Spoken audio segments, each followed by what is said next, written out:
Sabar. Hari yang terindah ketika ku jumpa dengan Yesus yang menjadi kekasih hatiku. Walau banyak rintangan jalan yang dihadapkan, kasih-Nya kini jadi kuatku. Di hatiku, di hatiku ada cintanya. Di hatiku ku cinta padanya. Ku ingin selalu mendengar suaranya. Ku tumbuh dalam imanku padanya. Di hatiku ada cintanya. Di hatiku ku cinta padanya. Ku ingin selalu mendengar suaranya. Ku tumbuh dalam imanku padanya. Lagi katakan, hari yang terindah ketika ku jumpa dengan Yesus yang menjadi kekasih hatiku. Walau banyak rintangan jalan yang dihadapkan, kasih-Nya kini jadi kuatku. Di mana? Di hatiku ada cintanya.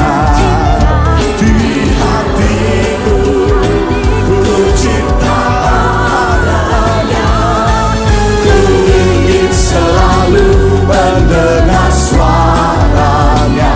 Ku tumbuh dalam imanku padanya. Shalom. Shalom. Teman-teman yang berkati dan dikasihi Tuhan, bergaul dengan Allah adalah tema renungan kita pada malam hari ini. Kalau kita mendengarkan kata bergaul, apa yang kita pahami dari kata ini?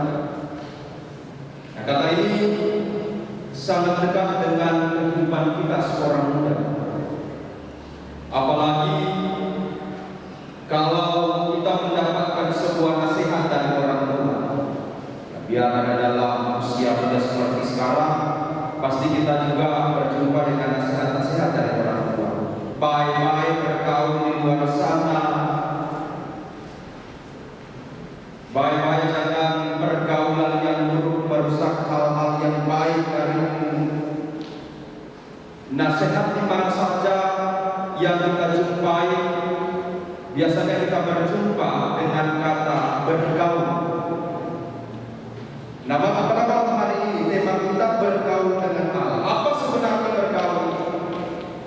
Kalau kita melihat dari Kamus Besar Bahasa Indonesia, di sana dijelaskan bergaul yaitu hidup berteman atau hidup bersahabat. Nah, dari pengertian kata bergaul ini mau menjelaskan kepada kita sebagai orang muda bahwa semua orang butuh teman. Kita semua yang ada pada saat ini pasti membutuhkan orang lain yang menjadi teman, orang lain yang menjadi sahabat kita. Siapa saja dia yang orang merasa cocok, pasti orang akan jadikan dia teman. Bahkan lebih orang akan jadikan dia sahabat. Mungkin dia menjadi orang yang akan setia mendengar curhatan kita, mendengar keluh kesah kita, mendengar pergumulan kita. Dikala kita mendapatkan hal-hal yang tidak baik dalam hidup ini, pergumulan, persoalan, tantangan, kekecewaan dan lain-lain sebagainya.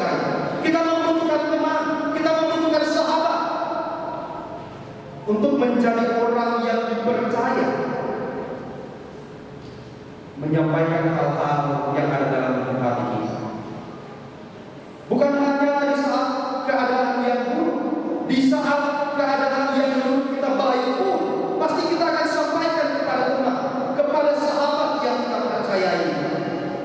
Kita ada sering-sering orang tua yang sama. Bagaimana mendengar? Coba saya jalan dulu. Bagaimana kira-kira supaya kita bisa balikan ini? Cuma mana yang kita percaya? Kita semua membutuhkan teman, kita semua membutuhkan sahabat. Tetapi sahabat muda yang dikasih dan diberkati Tuhan, kita harus hati-hati. Karena setiap kita mempercayai seseorang yang adalah teman atau sahabat kita, pasti dia akan pernah mengecewakan kita karena dia manusia. Rahasia yang cuma ada kita mengasih tawarkan ini kasihan, kita bagi sebenarnya. Satu waktu teman atau sahabat yang bernama curhat itu ada bibit tangannya merah. Cuma mana yang kita bilang dia itu bagi pindah ke tempat yang lain. Cuma mana dan menjadi rahasia. Saat orang beda, orang kecil ini. Atau kita berekspektasi bahwa sahabat teman kita akan memberikan jalan keluar, akan memberikan solusi dari persoalan kita, dari pergumulan kita, tetapi menjadi kekecewaan yang besar ketika saat kita terpuruk, saat kita bergumul, saat kita ada dalam hal-hal yang sulit, dia pergi menjauh meninggalkan kita. Kita kecewa, ya, karena dia manusia. Sebuah hal yang kita lakukan kepada saat kita bergaul yang pas, yang tepat. Kalau memang kita bergaul dengan Allah, seharusnya kita pun harus bergaul dengan Allah, berteman dengan Allah, bersahabat dengan Allah. Jangan kita mengandalkan manusia yang ada di kiri kanan kita, yang ada di sekitar kita, karena sekali waktu mereka akan pernah mengecewakan. Tetapi ketika kita berkomitmen untuk mau bergaul dengan Allah, mau berteman, mau bersahabat dengan Allah, dan menunjukkan bahwa kita benar-benar bersahabat dengan Allah, maka Allah tidak akan pernah mengecewakan. Bacaan kita pada saat ini cara tentang iman hidup yang luar biasa kepada Allah. Mari bersama kita membuka Kejadian pasal 5 ayat 21 sampai 24. Kejadian pasal 5 ayat 21 sampai 24. Ini adalah bagian dari teks yang menjelaskan tentang keturunan Adam. Ayat 25, ayat 21 sampai 24 menjelaskan tentang Henok. Dikatakan di sana setelah Henok hidup 65 tahun, ia memperanakan Metusela.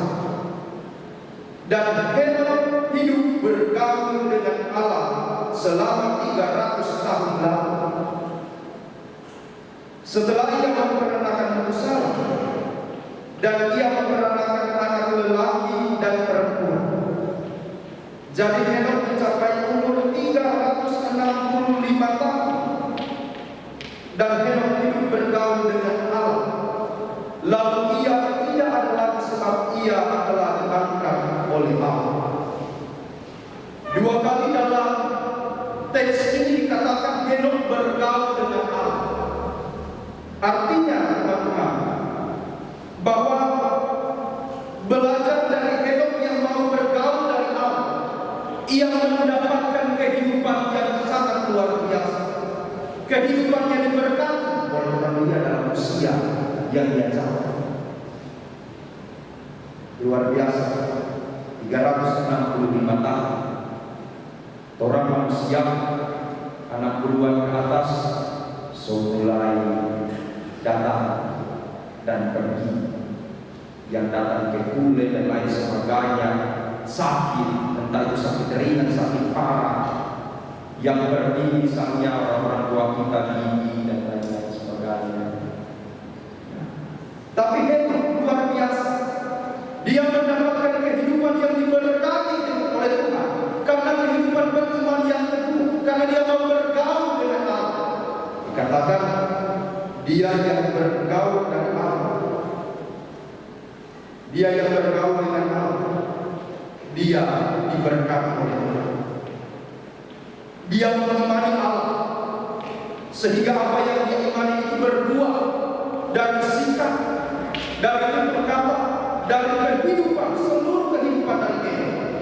Dia menunjukkan buah yang beriman, buah yang mau bergaul dengan Allah. Henok ini sangat luar biasa karena dia mengalami kematian tidak seperti manusia pada umumnya. Dia menurut kesaksian Alkitab terangkat. Allah mengangkatnya. Dia tidak seperti manusia pada umumnya yang mati dikuburkan, tetapi dia terangkat sebagai bentuk Allah memberkati kehidupan dari Henok itu sendiri. Keluarga Henok, kalau kita mau lihat keluarga Henok ini juga keluarga yang diberkati. Yared ayah dari Henok itu mencapai usia 962. Metusalah anak dari Henok itu mencapai usia 969. Umur yang panjang. Umur yang panjang ini berarti mereka diberkati oleh Tuhan. Mereka mendapatkan kehidupan yang sangat lama. Teman-teman yang dikasihi dan diberkati Tuhan, bagaimana kita sebagai seorang muda mau bergaul dengan Allah? Bagaimana cara kita untuk bergaul dengan Allah? Banyak cara kita mau kita bergaul dengan Allah. Tetapi ketika kita menjadi orang yang percaya, orang yang beriman, dan mau menunjukkan buah dari keberimanan kita ini, maka itu bentuk dari kita bergaul dengan Allah. Allah mau kita melaksanakan hal-hal yang baik, berbuat hal-hal yang baik, hal-hal yang menunjukkan bahwa ya kita orang percaya, kita orang yang ditebus, kita orang yang dikasihi. Ketika kita mau menunjukkan sikap atau buah dari yang baik ini, maka kita juga telah menunjukkan bahwa cara hidup kita adalah cara hidup yang bergaul dengan Allah. Ya, kita membutuhkan teman untuk curhat, menyampaikan keluh kesah, sahabat untuk menyampaikan segala sesuatu. Bagaimana orang mau bercakap dengan Allah? Bagaimana orang mengucapkan, menyampaikan segala sesuatu, isi perasaan ini sama Allah? Berdoa. Selain berdoa, baca Alkitab, baca firman. Berapa dari kita yang ada pada malam hari ini yang menyediakan waktu satu hari saja untuk membaca firman Tuhan? Berapa banyak di antara kita semua yang pada saat ini yang download aplikasi Alkitab di HP? Ya, pasti 100% saya percaya. Tapi apakah orang pernah buka satu hari satu ayat orang baca? Ketika orang mau menyampaikan Tuhan, kita sakit hati, Tuhan kita kecewa, Tuhan kita bergumul. Jawaban apa yang kita akan dapatkan? Kalau orang membaca itu Alkitab, kalau orang membaca itu firman Tuhan. Karena di dalam firman ini kita akan mendapatkan jawaban dari apa yang kita gumuli. Kita akan mendapatkan jawaban dari setiap doa-doa kita. Dikatakan dalam 2 Timotius 3 ayat 16. Segala tulisan yang diilhamkan Allah memang bermanfaat untuk mengajar. Di dalam firman kita akan mendapatkan pengajaran apa yang harus kita buat untuk menyatakan kesalahan. Di dalam firman orang mendapat teguh ketika kita berbuat salah, ketika kita berbuat kekeliruan. untuk memperbaiki kelakuan. Firman akan mengarahkan orang bagaimana cara orang harus berubah dan mendidik orang dalam kebenaran. Firman akan menghantar kita pada sebuah kehidupan yang benar di hadapan Tuhan. Membaca Alkitab adalah cara yang mau bergaul dengan Allah. Karena di sana kita akan menemukan jawaban-jawaban dari setiap pergumulan kita. Dan di dalam tidak ada yang akan mengecewakan. Setiap jawaban, setiap tanggapan respon dari Tuhan pasti tidak akan pernah mengecewakan. Kita akan menemukan jawaban itu dari firman. Ya, kalau orang sakit hati, kalau orang kecewa, orang sampaikan semuanya kepada Tuhan. Dan mari orang membuka-buka juga kita, mencari apa sebenarnya yang Tuhan mau, apa sebenarnya yang Tuhan mau katakan untuk kita ketika orang dapat pergumulan, ketika orang dapat sakit hati. Yesaya 1 misalnya ayat 9. Yesaya 1 ayat 9 berkata, seandainya Tuhan semesta alam tidak meninggalkan pada kita sedikit orang yang terlepas, kita sudah menjadi seperti Sodom dan sama seperti Gomora. Tuhan yang berpegang pada Tuhan itu pasti tidak akan pernah ditinggalkan. Tetapi ketika kita meninggalkan Tuhan, kita akan seperti Sodom dan Gomora. Ketika kau sakit hati, kau pegang sama Tuhan, Tuhan akan kasih kekuatan, Tuhan akan kasih kemampuan, dan lain-lain. Firman Tuhan akan memberi jawaban dari setiap kelukesan, pergumulan, persoalan yang kita hadapi. Untuk itu bergaulah dengan Allah, dengan senantiasa membaca firman. Hiduplah beriman seperti Henokh yang menunjukkan buah dari iman dan menghentar Henokh menjadi orang yang diberkati oleh Tuhan. Tuhan memberkati kita. Amin.